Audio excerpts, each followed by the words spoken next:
Kapalaran ng Leo ngayong araw na March 20. Leo. Sinasabi po dito na ating tarot card Leo na kayo daw po ay nagiging mainitin ng ulo. Sabi po dito, laksan nyo ang kumpiyansa sa inyong sarili at huwag ka laging mag-iisip ng problema. Sinasabi rin po dito na may darating daw po sa inyo na magandang balita tungkol sa pera. Sinasabi rin po dito na maaaring energetic na tao daw po kayo. Sinasabi rin po dito na may tao na manloloko daw po sa inyo. May misteryo daw po na darating sa buhay ninyo.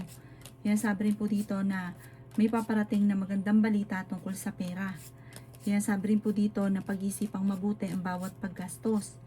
Maging mapagpasensya.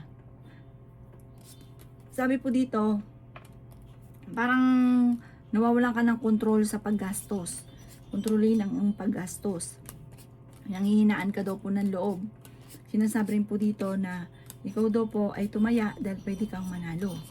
Sinasabi rin po dito na may bagong oportunidad, bagong idea na paparating sa inyo. Sabi rin po dito, kayo daw po ay may challenge na kailangan tanggapin. Pagyamanin nyo palalo ang inyong talento. Sinasabi rin dito na parang maraming papasok sa isipan nyo, maraming plano, ideas na mag-focus ka lamang makakamit nyo ang tagumpay. Ang inyo po lucky color ay blue at ang lucky number po ninyo simula sa number 11, 25, 24, 36, 40 at 55. Good luck po!